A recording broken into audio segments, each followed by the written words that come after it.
யாருமா வெளியே? யாரோ ரோட்ல போறவங்கப்பா, தவிக்குதுன்னு தண்ணி கேட்டாங்கப்பா. அட அவங்கெல்லாம் நம்மால் இல்ல போலம்மா. சொம்பள தண்ணி கொடுக்காத, ஒரு கப்பல் ஊத்தி கொடு. சரிங்கப்பா. ஏமா தண்ணியை கொடுத்தமா வந்தமான் இருக்கணும். வா. வந்துட்டேன்ப்பா.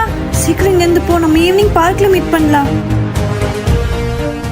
என்னடி உங்க அப்பா ஜாதி பார்த்தா தண்ணி கூட தருவாரா? அதான் நான் சொன்னேன்ல, எங்க வீட்டுல எல்லாரும் அப்படிதான். இதுல எங்க கேஸ்ல மாப்பிள்ள வேற பாத்துருக்காங்க. நம்ம பேசாம ஓடி போயிடலாமா? எங்க தேடி நம்ம பொண்ணை காணுங்க. அப்பா, அக்கா ஃப்ரெண்ட்ஸ் வீட்டுக்கும் போலையாமாப்பா? செல்ல புள்ள எங்கேயும் போகல, கீழ் ஜாதி பையனோட ஓடி போயிட்டா. நான் ஒரு பையனை விரும்புறேன்ப்பா. அவன் கீழ் ஜாதிங்கிறதுனால நீங்க ஒத்துக்க மாட்டீங்கன்னு எனக்கு தெரியும்ப்பா. அதனாலதான்ப்பா நான் இந்த முடிவுக்கு வந்தேன். என்னை மன்னிச்சிருங்கப்பா.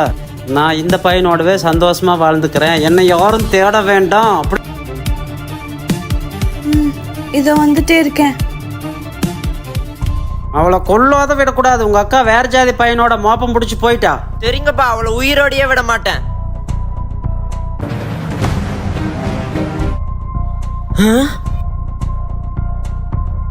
இவங்களா? ஹலோ அப்பா, அவங்க 2 பேரும் இங்கதான் இருக்காங்க. அவங்க அங்கதான் இருக்காங்களா? அவளை அங்கேயே வெட்டி போடு, வர்றேன்.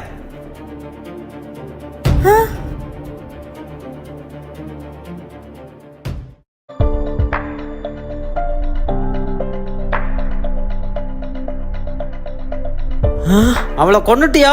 கீழ் ஜாதிக்காரனை நம்பி போனாலே அவளை கொன்னுட்டியாடா? சொல்லு. உங்களை கொலை பண்ண சொன்னாங்க. உங்களை கொலை பண்ணதான் நான் இங்க வந்தேன். இப்பதான் புரிஞ்சு ஜாதி வெறியே என் மண்டையில ஏற்றி விட்டுருக்காங்கன்னு. கூட பிறந்து ஒன்னாவே வளர்ந்தோம். நான் எப்படிக்கா உன்னை கொலை பண்ணுவேன்?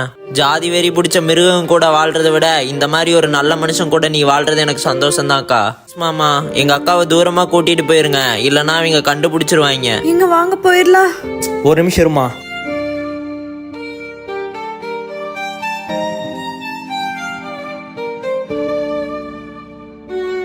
அட நாயே, அவளை கொல்ல சொன்னா விட்டுட்டு வந்திருக்க. ஐயடியா, இப்ப நீ அவளை குத்தி போட்டா மட்டும் ஜாதிக்காக பெத்த பொண்ணிய கொண்டுட்டான்னு சொல்லிட்டு என்ன சிலையா வைக்க போறாங்க? வாழ்றது ஒரு வாழ்க்கை, ஜாதிய வாழ வைக்காம காதல வாழ வைங்க.